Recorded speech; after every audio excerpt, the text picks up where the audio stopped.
ഈ വീഡിയോ കണ്ടിട്ട് ഈ സ്ഥലത്തേക്ക് പോകാൻ ഉദ്ദേശിക്കുന്നവരോട് ഞാൻ ആദ്യമേ ഒരു കാര്യം പറയാം. ഇത് വളരെ ഡേഞ്ചർ ആയിട്ടുള്ള സ്ഥലമാണ്. നല്ല പാറക്കെട്ടുകളൊക്കെ നല്ല സ്ലിപ്പറിയാണ്. ഞാൻ തന്നെ ഒരു 3-4 പ്രാവശ്യം വീണ് കൈക്കൊക്കെ ചെറിയ പരിക്കൊക്കെ പറ്റി. അതുകൊണ്ട് ഫാമിലിക്കും കുട്ടികൾക്കൊന്നും ഞാൻ ഒരിക്കലും സജസ്റ്റ് ചെയ്യില്ല. കുറച്ച് അഡ്വഞ്ചർ ഇഷ്ടപ്പെടുന്ന ആൾക്കാർ മാത്രം പോവുക. വാദി മിബാം പ്രത്യേകം ശ്രദ്ധിക്കുക. വരുന്നവർ ജാക്കറ്റ്, ഫോൺ ഇടാനുള്ളൊരു കവറ്, പിന്നെ ഒരു ഡ്രൈ ബാഗ്, പിന്നെ ഇതുപോലത്തെ സ്ട്രോങ് ആയിട്ടുള്ള വാട്ടറിൽ ഉപയോഗിക്കാൻ പറ്റിയ ഷൂവോ ഇതൊക്കെ കൊണ്ടുവരിക.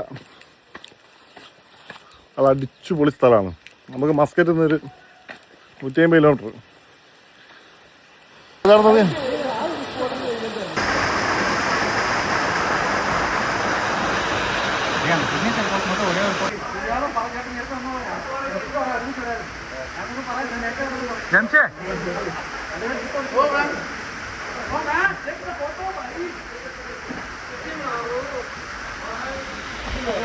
ഭയങ്കര ഡേഞ്ചറസ് ഉള്ള പരിപാടിയാണ്. ഇത് ലാസ്റ്റ് മൂന്നാമത്തെ പൂളിൽ ഈ സംഭവം ഭയങ്കരമായിട്ട് നല്ല രീതിയിൽ ശ്രദ്ധിച്ച് വരിക. അല്ലേ കൈയും കാലോടി ഈ വിരല് പണി കിട്ടിയും തോന്നുന്നുണ്ട്. ഇനിയിപ്പോൾ ഡോക്ടറിന് പോയി എക്സ്റേ ഒക്കെ എടുക്കണം. വേറെ ലെവൽ സ്ഥലമാണ്. ഇവിടെ തന്നെ വന്നൊരു പുറത്താണ്, പക്ഷെ ഭയങ്കരമായിട്ട് ശ്രദ്ധിച്ചോളി. വാദി മീബാം നല്ലോണം നീന്തലൊന്നും അറിയാത്ത ഒരാളില്ലാതെ ഒരിക്കലും വരാൻ നിൽക്കണ്ട. ഇത് നിങ്ങൾ കാണുന്നത് എല്ലാ കുളിയും ഒക്കെ കഴിഞ്ഞ് തിരിച്ച് കയറുന്നൊരു സീനാണ്.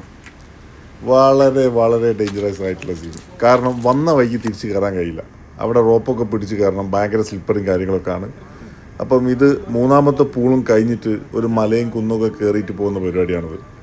ഇതോടുകൂടി നമ്മളെ എല്ലാ ശരീരത്തിലുള്ള എല്ലാ ഫാറ്റും അങ്ങോട്ട് ഉരുകി പണ്ടാരടങ്ങും.